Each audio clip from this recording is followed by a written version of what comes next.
Hi guys, and welcome to my interview with JackFrags. If you don't know who Jack is, he's a main streamer on YouTube, does mainly DayZ and Battlefield 3 videos. If you could just tell us a bit more about yourself. Yeah, sure. My name's Jack. I do YouTube mainly as a hobby. I enjoy making videos and entertaining people, trying to make people laugh, incite some sort of emotion. And I'm 26 years old, currently living in England, and that's about it, really. Okay, so what made you decide to get into YouTube and recording your content and uploading it? Well, I started editing videos when I was probably about 13, 14 years old, and at the time I was hooked on Counter-Strike, and it was around the time when I saw a frag movie or a montage called Frag or Die, and it was by I think they were called SK Gaming or NIP back in the day, but it was like a collection of frags from popular Counter-Strike players, good Counter-Strike players that had been to the CPL and stuff and all the big competitions. And I saw that and I was like, right, I've got to have a crack at this.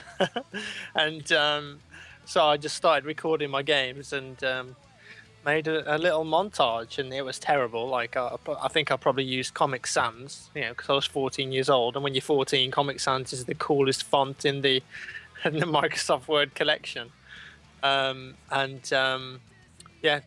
then I just sort of fell in love with it, and then I made some more Counter-Strike movies, frag movies, as I continued playing and getting better. And then I don't know, it's just always been a hobby of mine. Just I like reading people's comments and hearing their reaction after they've watched the video. I like criticism. I like people saying, "Oh, that was really funny. I love this part. I love that part. I didn't like that part." And it's just good, just making people feel something in a video. Well, that was definitely good to know. Was Counter-Strike your first game you ever played on PC, or was it something else? I think the first game I ever played on PC was probably something like Populous, long time ago, or there was a game called James Pond that I was a big fan of as a kid. Yeah. Like a 2D platformer. What else? Also, of course, like Duke Nukem, games like that. But I think Counter-Strike was definitely one of the first multiplayer shooters that I really got into on PC, and I quickly became addicted to it. Yeah, I think most of us around that age were addicted to Counter-Strike at some point. Yeah, I spent far too much time playing Counter-Strike and not enough time studying. Yeah, that is true. Quick one for you. What's your favourite quote from Duke Nukem? It's got to be the classic. I came here to kick ass and chew gum, and I'm all out of gum. I've got balls of steel. If you could give a piece of advice or any tips to someone starting out on YouTube, what would they be? Right. I would say always try and better yourself. If you make something, watch it back again and again and again. And even if you spent 20 hours on it and you watch it back and you think it's bad, don't upload it. Just go back to the beginning and start again. Also, don't ask other YouTubers for likes and exposure. I think when someone sends you a message and says, "Oh, can you like this video for me?" or "Can you favorite this video for me?" It doesn't work.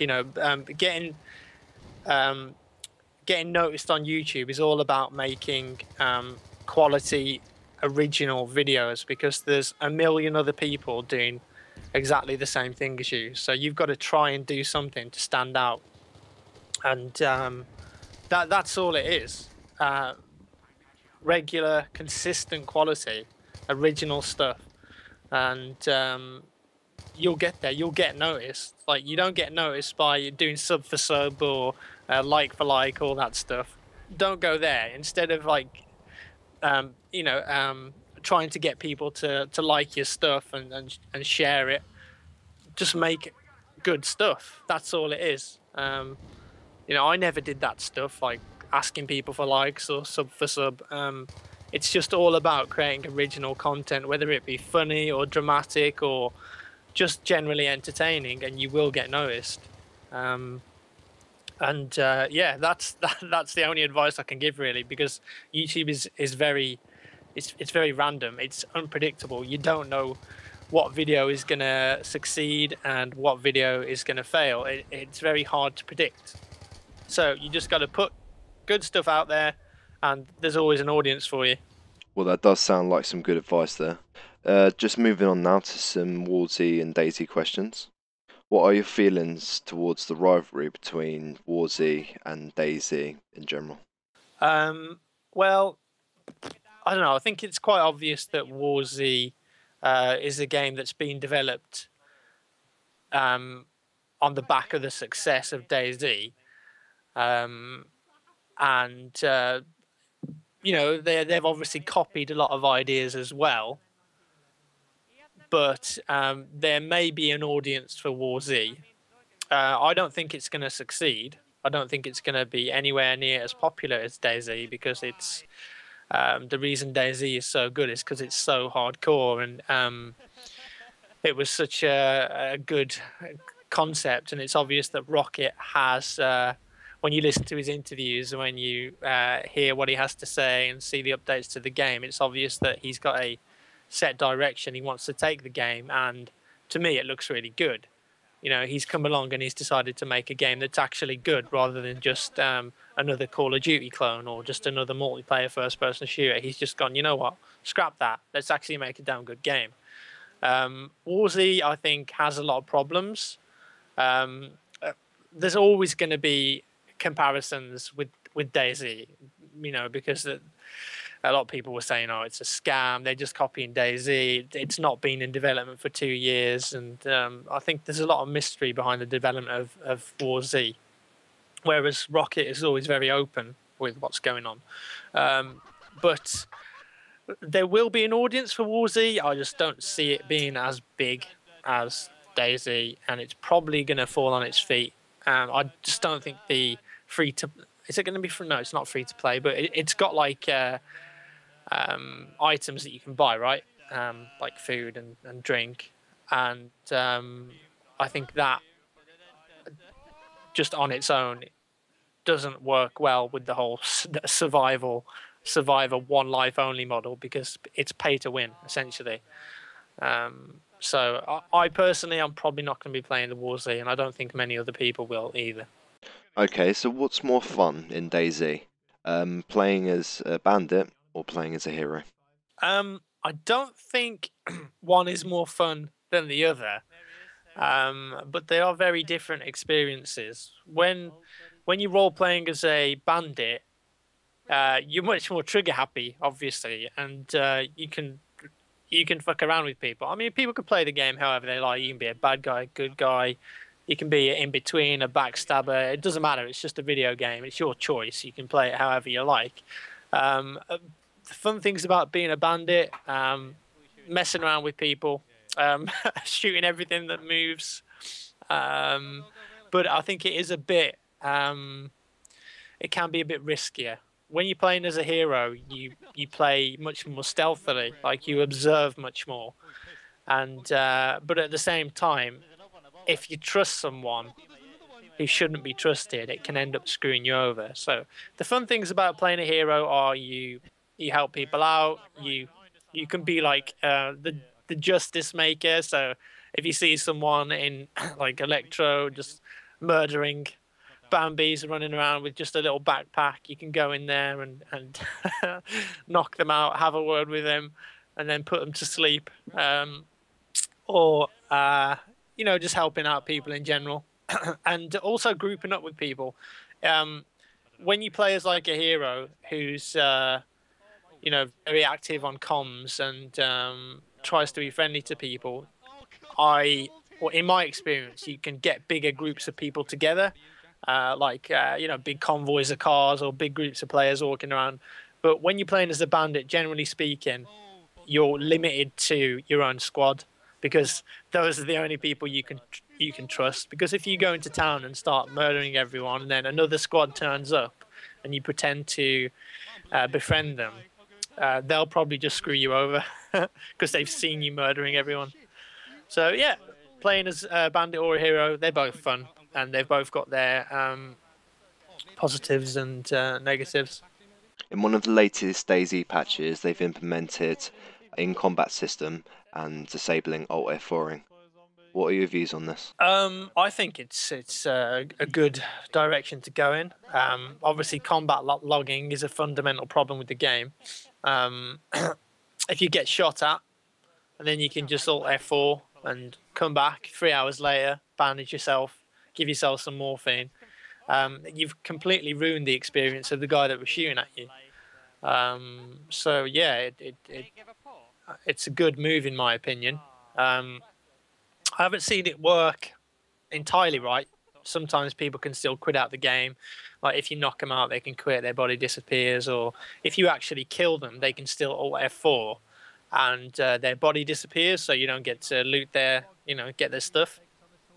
But yeah, combat logging is a big problem, obviously, and it ruins the immersion of the game. And if you've been like stalking a squad for a while, or you've been in a big firefight and you end up coming out on top, and then they just alt F4, like I said, that has just completely ruined the last half an hour, because there's no light at the end of the tunnel. So if you could change 2 things in DayZ to improve it, what would they be? Well, I think the zombies need changing. I think Rocket's already said he is going to be changing their behaviour for Standalone, but at the moment they're much more of a annoyance than an actual game mechanic. A lot of people say, DayZ now has just turned into Arma 2 Team Deathmatch, but of course you have stuff like blood bags and morphine and all the loot on top of that. But like, there's so many things you can do to just avoid the zombies, like hiding in a pine tree or running through a building and you can lose the aggro. They're just mildly annoying. Like they'll chase you when you're in a firefight and hit you and knock your aim off or make you shake. But apart from that, they're not really a thing in the world. Like, I think the zombies need to be a big gameplay mechanic because that's what it's about. It's about a zombie apocalypse. Excuse me. It's about a zombie apocalypse, and I think if they had stuff like random hordes, you just go into like an industrial building, and 30 zombies are just in there, Left 4 Dead style, and then they just charge out at you. That's really going to start changing things up, and you shouldn't be able to hide in pine trees from zombies either. That completely ruins their mechanics. So, number one, the zombies definitely need to be rethought and buffed in some way, I reckon. Number two, let me just have a think. I think the loot table needs looking at as well. I know that they've just removed the L85 in the 1.7.4 patch, which is good. Obviously, that's the thermal weapon. And I don't think a thermal weapon has a place in a game like DayZ, like a survival game. So I'm glad that that's gone. I also think one-hit kill anywhere sniper rifles like the AS-50, they need to be removed from the game. Because they really take no skill to use. If you've got the range on somebody, you can hit them in the foot and they'll go down in one hit, and people will say, oh well, it's a 50 cal, it's a realistic, it's a simulator. Well, it's not, it's a game. You're supposed to play a game to have fun. It doesn't have to be super realistic. And when you have stuff that's one hit kill, like if you just touch someone in the foot, I think it's a bit imbalanced. So I think more weapons like shotguns and Winchesters, Russian weapons like AK-47s, they need to be more readily available in the game. So instead of all this high-grade military loot, which doesn't sort of make sense in a random Russian or wherever it's set, is it like Eastern European country? There should be more close-range weapons, more pistols, more melee weapons, crossbows, bow and arrows. Give it more of a zombie apocalypse feel rather than a military feel. I think if there's going to be a sniper rifle like an AS-50 that's one hit kill anywhere and has a massive range and it's very easy to use, there needs to only be like 1 or 2 of them on a server at any point, and the ammunition needs to be extremely scarce for them. So if you've got an AS-50, you're scared to fire it because you've only got 10 shots before you know there's no ammunition left on the level. Or just limiting them to hardcore servers. So the only way you can find a range is with a rangefinder, which make them rare as well. So makes it a lot harder. Yeah, exactly. And I think once those weapons become extremely rare and the ammunition is very hard to come by, so when they take out like duplicating out of the game, then yeah, I think they have a place. If there's like literally 1 of them on a server at any point and people are trying to kill that guy, that's really going to be an interesting mechanic, because the guy has to pick his shots carefully because he's only got 10 and he knows that he's going to run dry pretty soon. So basically bringing it back to old school DayZ, where you were geared if you had an AK and an ASPAC. Yeah, I think they need to look at that, and if they did that, you would have much more purpose to survive. You know, at the moment, I think people are very carefree, very happy-go-lucky, because they know that when they respawn within, you know, half an hour, they can be pretty well geared up. If you know how to play the game, you know where the good loot spawns, you can just run there, get it, and then you're set. But if the good loot is hard to come by, it's going to make for a more interesting early game. Because instead of people just running to the best loot spawns, they'd like have to stick to the coast and go around the towns looking for average weapons that are gonna work really well for them. Yeah, because pretty much at the moment is you get geared and that's pretty much it. You go around and kill people. Yeah, there's no end game. I think Rocket talked about adding quests as well, like NPC quests. So you might go to like a quest giver in a random camp and he might say something like, oh, my car's broken down. I need you to go and collect 10 scrap metal from Chernogorsk. Can you go and get it for me? But they're also like, I think they're talking about implementing base building too, like underground bases, overground bases, and that's going to give people a more permanent home on the level, on whichever server they're playing on. Because at the moment, it's very hard to stash loot and vehicles without someone coming along and stealing them. There's just so many players that someone is going to run into your base and there's nothing you can do about it. So if we had like an underground base with just a little hatch on the top that would be hard to find, I think that would be quite interesting, and it would give the end game a bit more flesh. So what would your expectations be for the standalone? Primarily is getting rid of the hackers. That's my main concern at the moment, hackers and exploits, because like we just talked about the loot.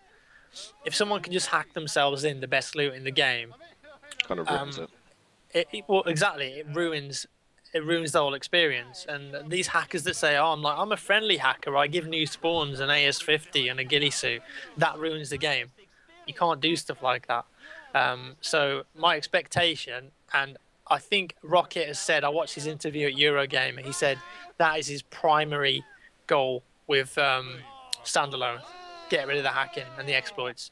And I think they've got a good idea on how to fix that. So I'm expecting it to be very good, and I'm really looking forward to the Chernarus Plus map with all the buildings you can go in, because I've played some other DayZ modded maps like Taviana, and you can pretty much go in all the buildings on that level, and it just completely changes the game, especially when there's like a squad on squad.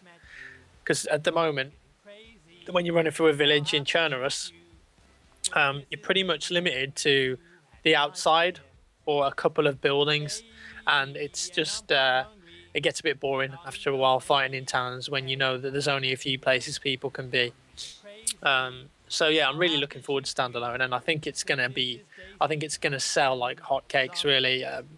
I mean, Rocket's probably a rich man already because on the back of the success of DayZ, but I reckon when Standalone comes out, he is gonna sell a crap load of games. If you think if you think about all the people that are on the fence about DayZ, like whether they don't want to buy Arma 2 and they don't want to install it and then have to install the mod that turns them off, when they can just pay $10 and download an EXE and run the standalone. I think all those people that are sat on the fence, plus all the people that are already playing it who will definitely buy it, you're going to have a massive game. And I'm very much looking forward to it. Right, if Rocket said to you, Jack, I want you to choose a map to go in the standalone, which map would you choose? Which map would I choose? Out of the maps that I've played? Yeah. I don't really have a favourite apart from Chernobyl. I really like Namalsk. I think that's a good map, but obviously the Gauss rifle would have to be removed because that's ridiculous. If you don't know what that is, it's like a one-hit kill, no drop-off alien super weapon. That definitely doesn't have a place in DayZ.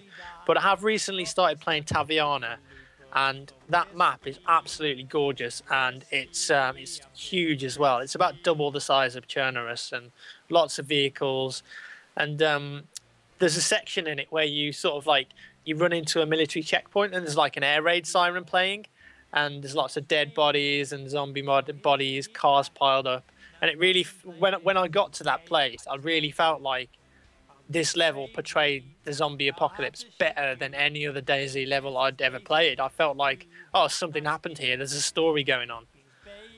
You don't really get that with Chernobyl. I'm sure there might be some of that in the standalone, but at the moment you don't get that. So I would say Taviana is probably my favourite. I think it's an Arma 2 map, right? But it's just been modded for DayZ. I do believe so. I haven't had a chance to play it yet, but I definitely will look into it. Yeah. It's great, but you need a lot of players because it's so big. I reckon 100 players on that map would be amazing.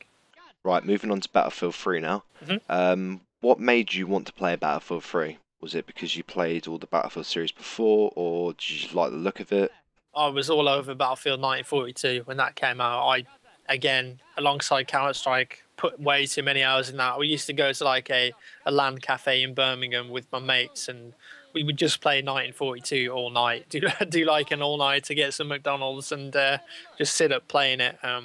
That was a lot of fun, Battlefield 1942. And then of course you had amazing mods like Desert Combat, which was incredible. And then naturally we played Vietnam, Battlefield 2. I think I spent more time playing Battlefield 2 than I did on 1942. I did play 2142 as well, not as much as the other games because I was at university at the time. But I just love the Battlefield games. I think they're great. They're unrivaled, really, in the scale and ambition. I think DICE is a great game studio, and they put out good games. Bad Company as well. Bad Company 2, really enjoyed that. I just love the Battlefield games, just the scale of them. I think they do weapon mechanics very well. And Battlefield 3, I think I've played over 600 hours, something like that. So, yeah, it's definitely a game that I love. And I'm looking forward to Battlefield 4, definitely.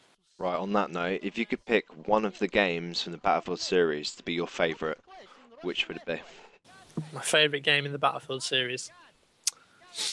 I would probably say Battlefield 2, because I think they had a chance to refine everything. You know, all the lessons that they'd learned from 1942, and I think they looked at Desert Combat as well, and went, you know what, we can run with this. We can make Battlefield modern, and it can be really good. And I don't know, it just blew me away. All the features, the different classes, all the vehicles. There was nothing else like it that I'd ever played before, really. So yeah, I would say Battlefield 2, and even the expansion packs like Special Forces. I mean, that was incredible. You know, going around on the zip lines and using night vision goggles on the nighttime maps. I'd say Battlefield 2. However, I think Battlefield 3 is a ridiculously good game. So Battlefield 2 is my favourite, but Battlefield 3 is very close behind it. Well, at the moment we don't know a lot about what's going to be in Battlefield 4. but if you could pick some things to be in there, what would you want in Battlefield 4? What do I want? Well, I want the same amount of scale. Definitely, I don't want them to scale back the levels at all. If only, I just want them to get bigger. It definitely needs a spectator mode of it. That's the elephant in the room, the most obvious one. If DICE want Battlefield to compete with games like Call of Duty and Halo, they need a spectator mode. They need a recording function in there. And I think they've realised that now, because with the success of YouTube, and I think Battlefield videos on YouTube probably sold a lot of games for DICE. It's essentially free promotion for them. When people upload crazy stuff on YouTube that they've done in Battlefield 3, people say, "Oh, I want to do that," and then they'll go out and buy the game. So yeah, Battlefield 4 definitely needs a more robust recording system. One thing that I'd really like to see though is competitive mode, because being a Counter-Strike player at heart, I love competitive gaming. I love like 5v5 infantry, and I had a chance to experience that with Battlefield 3 as well. There was a LAN in the UK recently, I-46. It was, I think it was August. Yeah, in August, and I went there with a mixed team. We just went for fun to play in the 5v.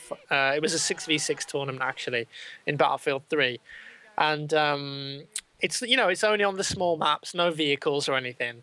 It's just conquest small, and I love it. I think it's a very good competitive shooter with all the gun mechanics and the dynamic of the game, like people moving between flags and trying to lock a certain area down. I think it works great as a competitive game. But because of the problems with Battlefield 3, like client side hit reg, so you die behind walls sometimes, and there's trade kills, and there's no pro mod, so you can't pick exactly the rule set you want. It was never going to be big as a competitive game. But I think Battlefield 4, it would be great if it had a separate competitive game mode. Now, I know obviously Battlefield's always been about big scale, having fun, putting some C4 on a Jeep and then driving it into a tank, that sort of thing. But that's okay, that can still remain. But I don't see a problem with making a separate game mode which is targeted at competitive games. So you would have the public game mode, and then you would have the competitive game mode, where people can pick their rules. They can, they can decide whether if there's mod tools. Obviously, like in Call of Duty, they had like Pro Mod, which was great because it allowed people to completely customize the competitive aspect of the game. So if Battlefield had something like that, I think it would be very successful. In terms of first-person shooters at the moment, there isn't really one competitive game that stands out. Obviously, Counter-Strike Global Offensive, which is a recent release by Valve, I think that's going to enjoy some big tournaments. But I think there's an opportunity for a Battlefield game to sort of step in there and go, hey, look, guys, we can do competitive games as well. But to succeed, it really needs to have mod tools or a competitive rule set that works, because otherwise it's always just going to be seen as another Battlefield game. And me personally, I love competitive gaming. I would absolutely love to see Battlefield 4 go partly in that direction, but it's got to be kept separate from the main game. But there's a big audience there that I think DICE are missing out on, definitely. I think if they cater to the competitive gamers, it would publicize the game for them. You can run tournaments, you can have LANs, you can stream it with commentators, and I think it'd be great for the Battlefield games. But I'm not sure if DICE actually want to go in that direction. But I'd like to see them go there, put it like that. Well, hopefully they do, because obviously it would work out best for them. Is there any other games that you play apart from your usual first-person shooters? I don't really play single-player games anymore. Apart from if I've heard that they're excellent. Like, I really want to play Dishonored. I know that's a first-person shooter though, but it's more of an adventure game. I play a lot of Dota 2. I love playing Dota with my mates. I think it's a very fun game. Very frustrating at first when you're learning it, but once you know the basics and you're playing with some mates and you've got someone who can give you advice, it's good. Apart from that, I mean, at the moment, all I'm playing is Battlefield, DayZ, Dota 2. I play a bit of PlanetSide 2. Obviously, that's a first-person shooter, but I'm all about multiplayer first-person shooters. Mainly, that's my thing. That's what I do. That's what I'm good at. If you could choose an important or famous person to play with you in your next episode of DayZ or Battlefield 3, who would it be? Anyone. Yeah.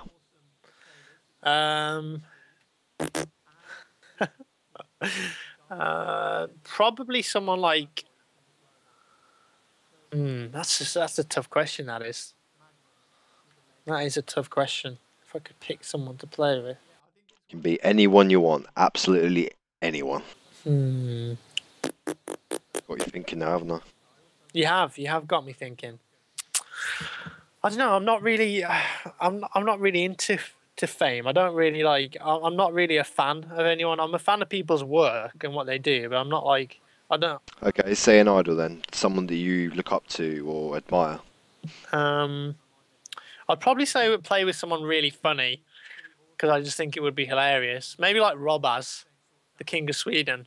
I think that would be hilarious playing with him, or someone like Ricky Gervais. I know Ricky Gervais probably doesn't play Battlefield, but I think it would be hilarious to play a game with him. Well, could always ring him up. Yeah, give him a bell. See if he's interested. I think that would make an interesting episode. Yeah, it would, yeah. Right, to wrap things up, what can we expect, like, new content-wise from you in the future? Like, any new parodies, any new games, any new interviews, any new kind of series? I don't really have a plan. I've got some projects in the works. I've got a Battlefield 3 machinima that I've been working on that I'm putting a lot of effort into, which is sort of like an action movie. It's going to last about 5 minutes, and I've done like a storyboard for it, and I've really planned it out, and I'm trying to make it as epic as it possibly can be. That's taken a lot of time, and I reckon that's about half finished at the moment. I've got an ongoing project called Run Episode 3. I did these videos called Run, where it's obviously staged. It's a guy who goes on like a crazy kill streak, and it's supposed to be like an action movie with no HUD or anything like that. And everyone is wanting to see number 3. And we've done a lot of work on it, but it's long overdue, and I need to make it better than the first 2 episodes. Otherwise, for me, there's no point in doing it. So basically, I don't want to rush it. Obviously, we've got DayZ's ongoing for me. I love telling DayZ stories. I think they're hilarious to edit, and they're hilarious to take part in. So DayZ, of course. What else? Aftermath as well for BF3 is coming out soon. Obviously, the new DLC, so I'm going to be covering that and doing, like map reviews and choke points on the map. I'm looking forward to the new scavenger game mode too. That seems pretty interesting. But generally, I'll just have an idea and I'll just do it. I don't have a plan or a schedule. I just wake up and I go, right, I'm going to do that today. That's it. I don't have like a long overdrawn plan. I just sort of do things on the fly. But when I do things, I try and plan them out. I don't just jump into it and just put whatever together. If I have an idea, I'll plan it out and think about it a lot before executing it. Unfortunately, guys, that's the end of the interview now. I just want to say a big thank you to JackFrags for letting me interview him and obviously giving up his own free time. Yeah, no problem. And remember, guys, to check out his channel. The link should be on the screen now, or it will be in the comments below. And if you like the video, remember to give it a thumbs up, leave me a comment, let me know what you think. And thank you very much, Jack. Yeah, thanks for the interview. It was very interesting. Toodaloo, motherfucker.